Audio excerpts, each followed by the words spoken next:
Oi, pais do pré, tudo bem por aí? Estão aguentando aí a quarentena em casa? Tomara que logo a gente possa estar na nossa rotina de novo, né?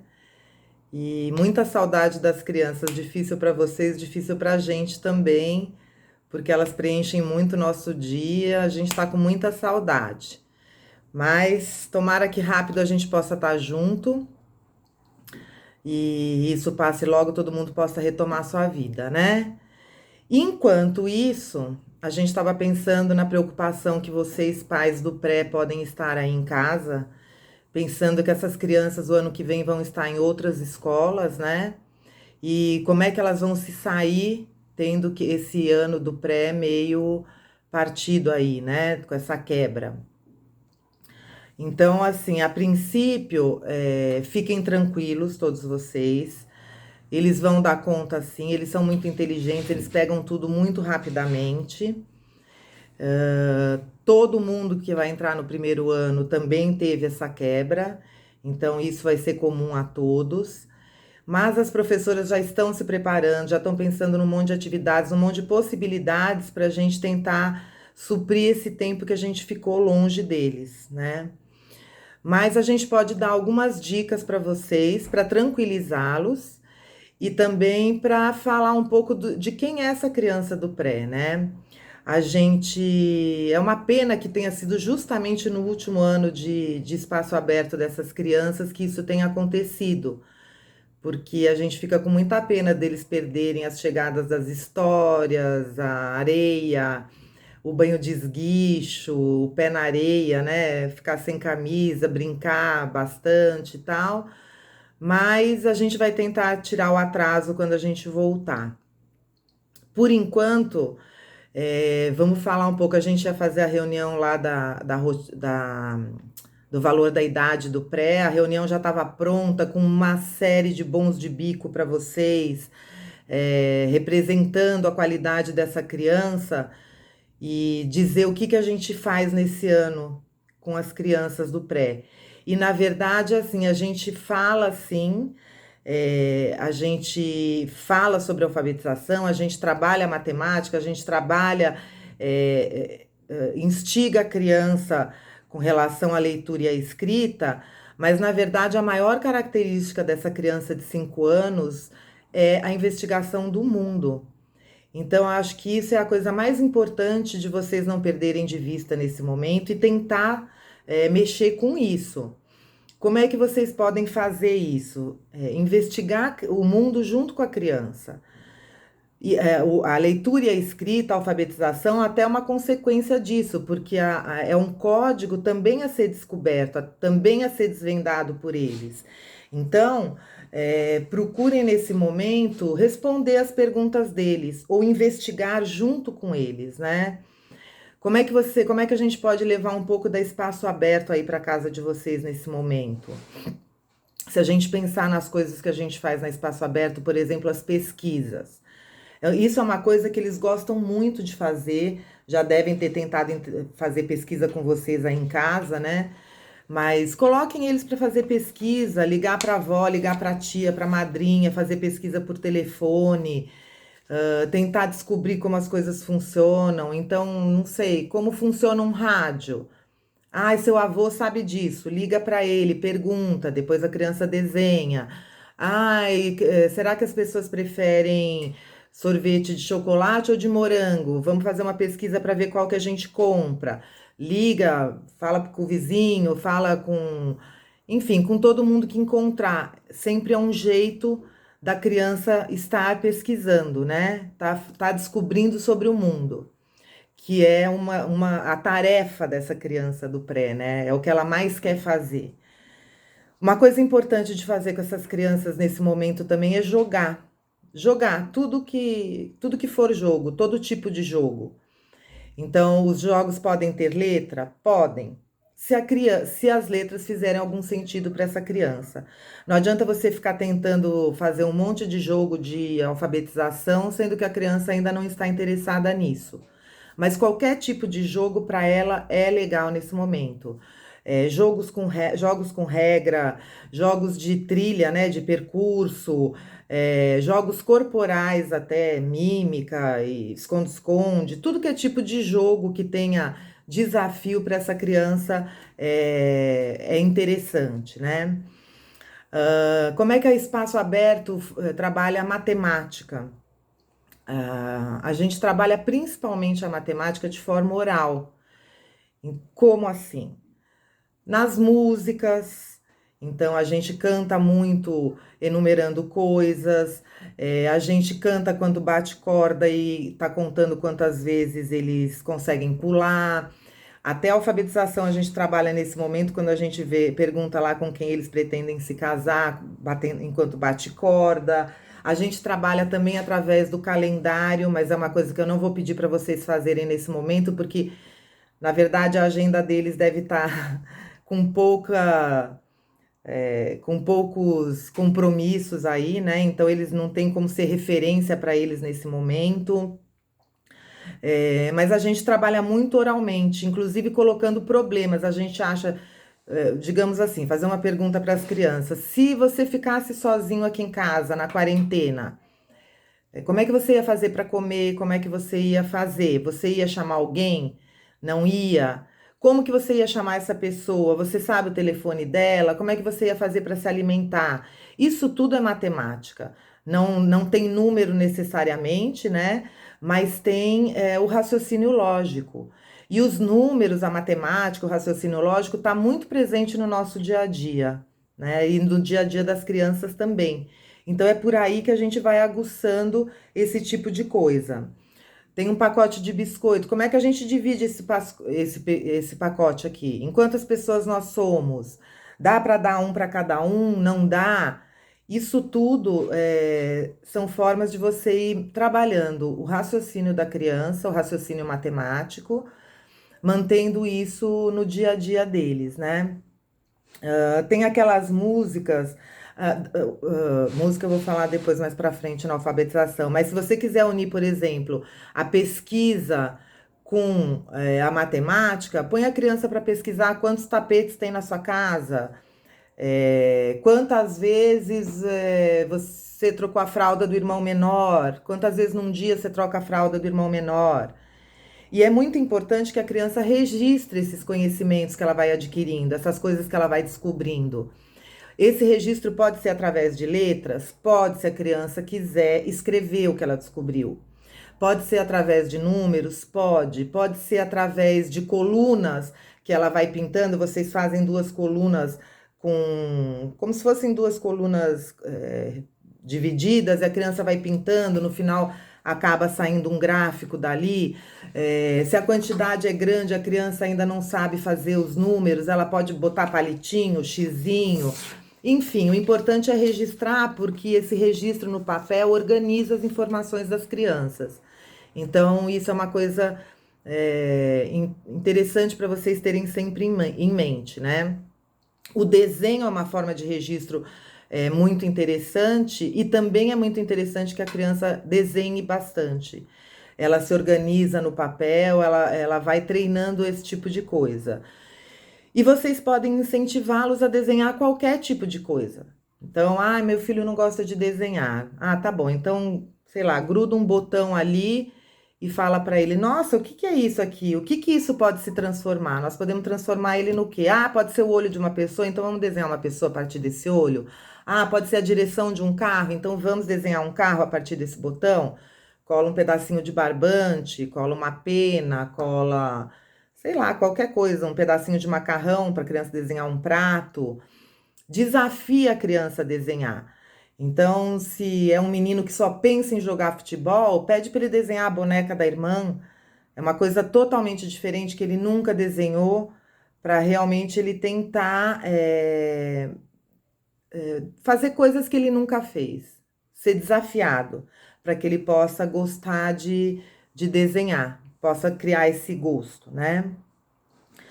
E aí o que a gente sabe, a gente já falou em reunião para vocês, tanto na reunião do ano passado, no Jardim 2, quanto a do começo do ano, que o objetivo do pré não é a alfabetização. A alfabetização formal, propriamente dita, o letramento. A gente faz mais letramento do que alfabetização. A gente está mais preocupada com a criança entender como é que ela pode usar as letras, como que os textos são diferentes, como que os portadores textuais são diferentes, qual que é a diferença entre uma receita, entre uma história, entre uma poesia. A gente está mais preocupado com isso. Isso tudo é um campo que a gente vai arando para a criança lá no ano que vem ter facilidade para se alfabetizar. E a gente precisa sempre lembrar que tem uma diferença entre incentivo e estímulo para isso e uma obrigatoriedade. Você querer cobrar da criança uma coisa que ela ainda não pode dar, ou por falta de interesse, ou porque realmente ela ainda não está pronta. Então, eu acho que as crianças têm sempre. A gente tem que pensar na individualidade de cada um, porque às vezes a filha da vizinha já escreve ou já lê, e o seu filho não sabe nem com que letra começa o seu nome ou o nome dele mesmo, e não está interessado também. E isso não quer dizer que ele vai ler e escrever pior do que a filha da sua vizinha. Todos eles vão ler e escrever. Provavelmente no ano que vem, todos eles terminarão o ano lendo e escrevendo. Quando eles começaram a fazer isso, não vai ter a menor importância, né? A gente sabe que as pessoas se orgulham todo e falam quando a criança lê antes do tempo, mas é porque é uma habilidade dela. A gente não pode esquecer das diferentes inteligências, né? Das diferentes habilidades. Às vezes uma criança que lê e escreve não consegue pular uma corda, não consegue perder num jogo. Então, assim, seu filho é inteligente, todas as crianças têm muitas qualidades e não é necessário que seja apenas ligado a isso. Que mais? Uma outra coisa interessante de dizer é que no ano que vem, um pouco mais velhos, certamente aprender a ler e escrever vai ser muito mais fácil para eles. Então a gente não precisa gastar uma energia enorme neste momento, tornar uma coisa não prazerosa nem para eles, nem para vocês. Se no ano que vem, com muita facilidade, já pronto para isso, ele vai ler e escrever muito rapidamente. Então, assim, tenham essa tranquilidade, essa paciência de saber que isso vai vir com o tempo. Todos eles vão aprender a ler e escrever. A gente pode incentivar? Pode. A gente pode incentivar a leitura e escrita, como a gente pode incentivar qualquer tipo de conhecimento que eu acho interessante fazer isso. Então, como é que vocês podem fazer? Primeiro, eu estava falando lá dos portadores textuais. Tenham todos esses portadores, todos não, o quanto vocês puderem de portadores textuais diferentes. Acessem esses portadores junto com eles. Gibis, comprem gibis, mostrem o que é um livro de receita. Sentem com eles diante de um jornal e vamos procurar o que tem de interessante naquele jornal, se é que tem alguma coisa de interessante para eles naquele jornal, horóscopo, notícias sobre algum animal, notícias sobre algum filme que eles tenham visto. Enfim, nem futebol tá tendo nesse momento para ajudar a gente, né? Mas a gente sempre acha alguma coisa interessante, e as crianças sempre mostram pra gente que elas estão interessadas em alguma daquelas coisas ali, né? E a gente vem percebendo a educação de um modo geral, cada vez mais a gente entende que a palavra falada tem um peso muito grande na hora da criança aprender a ler e escrever. A palavra falada ajuda muito a criança a fazer isso. Então, nesse momento, é importante que elas sejam desafiadas com trava-línguas. A gente vai enviar para vocês um material que chama Agulha e Linha e Maravilhamento, que é um material do Estevão Marques, que tem algumas músicas, parlendas musicadas, que ajudam muito com isso. Mas é bem importante que a linguagem oral deles se desenvolva bastante. É importante que eles inventem histórias, que eles contem histórias. Vocês podem inventar uma história juntos, a família toda, cada um conta um pedaço.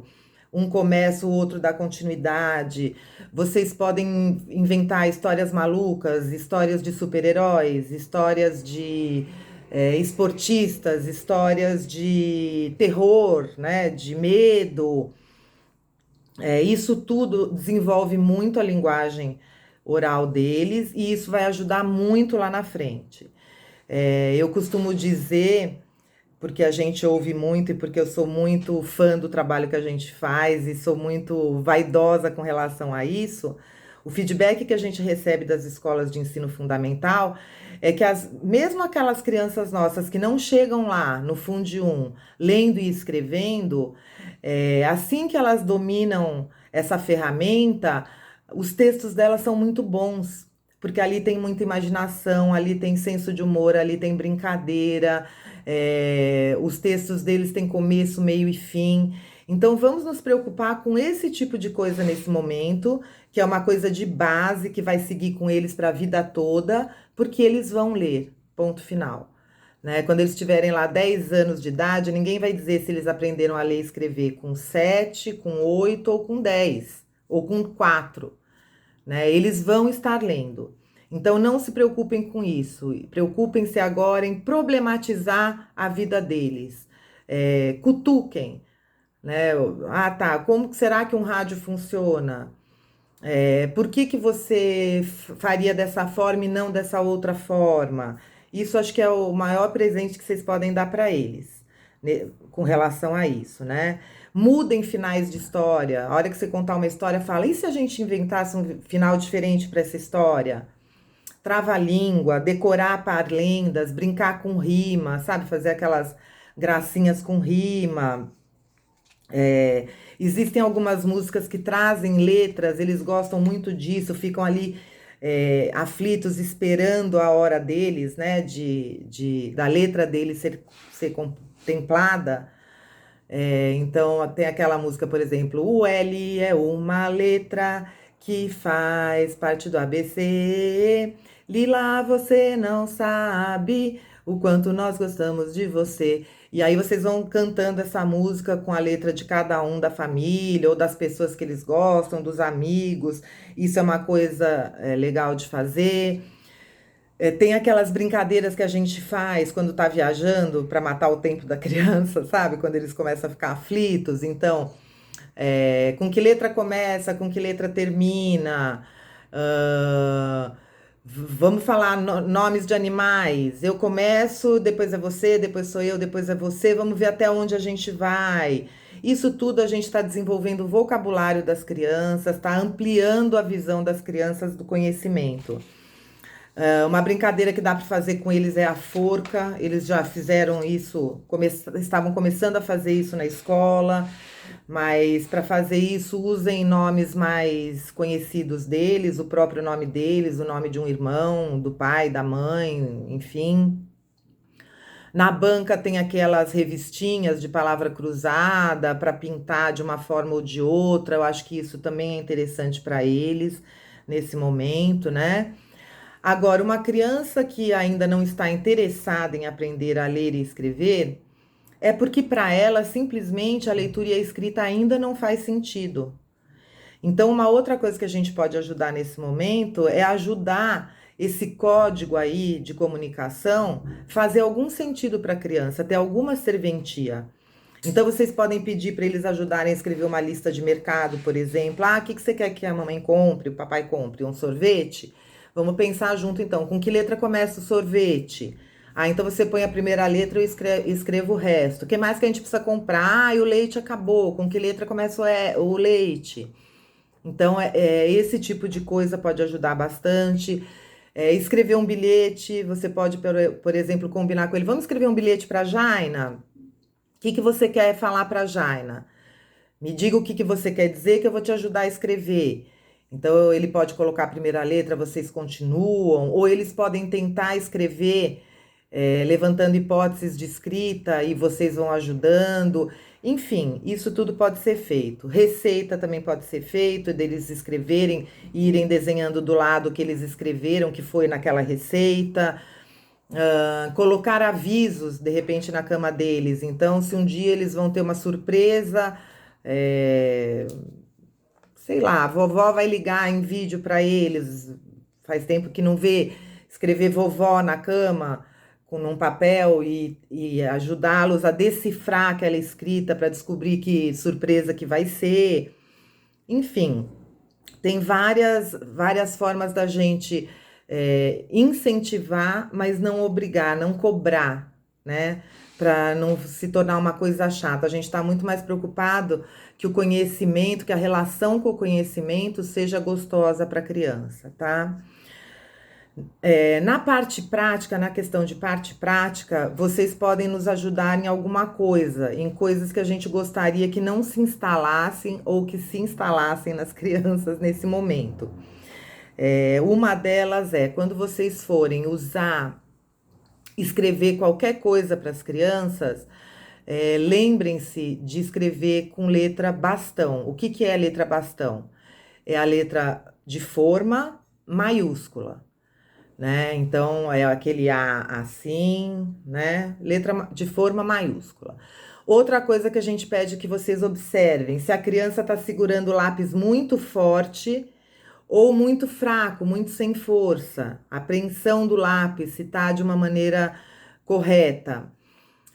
Se a criança segura corretamente o lápis, como é que se segura corretamente? É com os 3 dedos, né? A gente pega com os 3 dedos, assim. A gente costuma brincar com eles dizendo que é a mão de Capitão Gancho, que vem o ganchinho e pega. Lá na escola a gente tem aquelas borrachinhas que ajudam as crianças que têm dificuldade a segurar o lápis, mas como vocês não têm aí, é só brincar da mão do Capitão Gancho e chamar a atenção deles quando eles estiverem segurando muito errado o lápis. Outra coisa que aparece nesse momento bastante é o espelhamento. Eles espelham letras e números.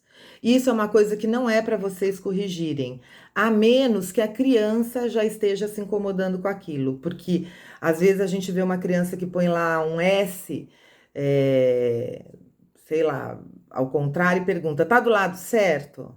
Se ela está perguntando, é porque ela já tem uma noção de que pode não estar certo. Aí você pode sim, não corrigir, mas falar, não, é para o outro lado. Você escreveu que nem japonês, por exemplo, que vem de um lado para o outro.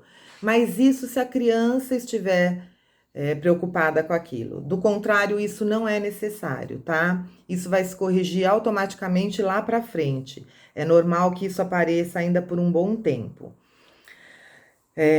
Procurem não ficar apagando muito quando a criança tenta escrever uma palavra, ficar apagando o tempo inteiro. Isso vai cansando a criança e vai fazendo com que ela fique desestimulada a continuar tentando levantar hipóteses de escrita, tá?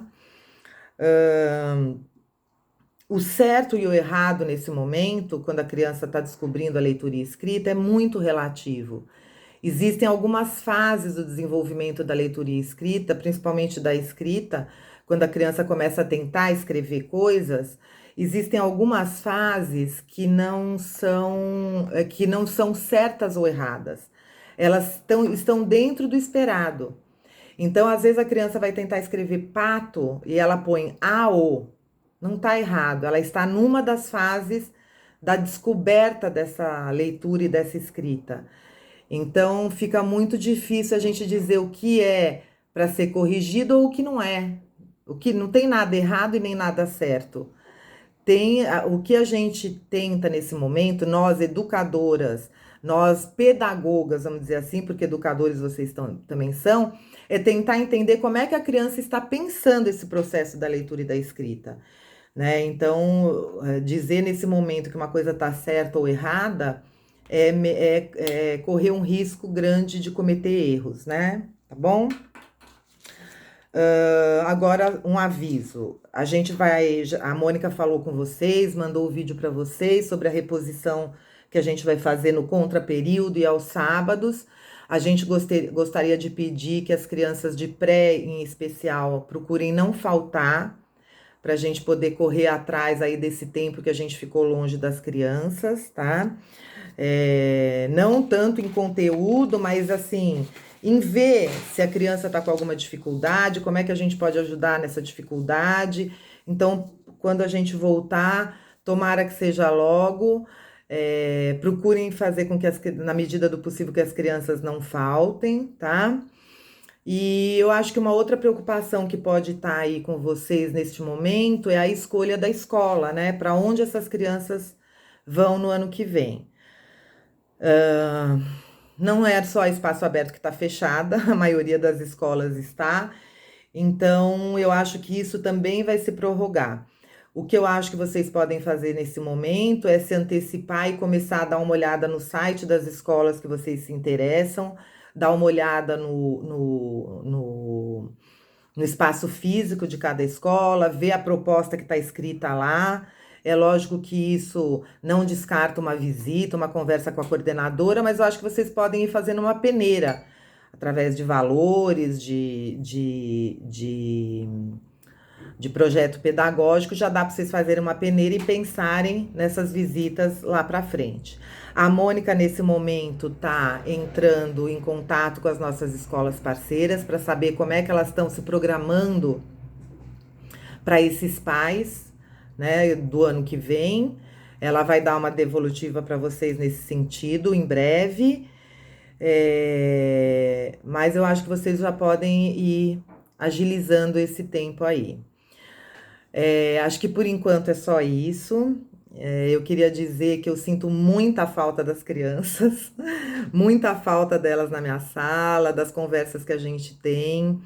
Isso é uma coisa, até brinco em reunião, que a gente ainda é paga, né, para fazer esse trabalho, porque realmente é um trabalho que nos alimenta emocionalmente demais.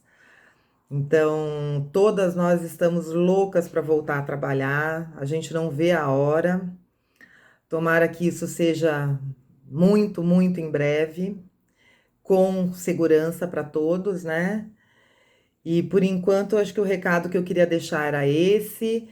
E qualquer dúvida que vocês tenham, qualquer um de vocês que esteja aflito, é só deixar um recado no celular da escola, pedindo para eu entrar em contato, que eu dou uma ligadinha para vocês, a gente conversa. E por enquanto é só isso. E para finalizar, eu queria mandar um beijo enorme para as crianças que estão assistindo. Eu estou morrendo de saudades de vocês. Tô louca para vocês irem lá na minha sala e ver aquela bagunça toda da escola, aquele barulho todo e as crianças brincando e dar risada com as coisas que vocês falam. A gente está com muitas saudades. Todos estão muito ansiosos para voltar, tá? Fiquem com Deus, aproveitem esse tempo. Eu sei que quando a vida da gente voltar ao normal, os pais e vocês vão sentir falta desse convívio, desse tempo que vocês tiveram aí. Então aproveitem ao máximo. Até breve. Um beijo no coração de vocês, tá? Tchau.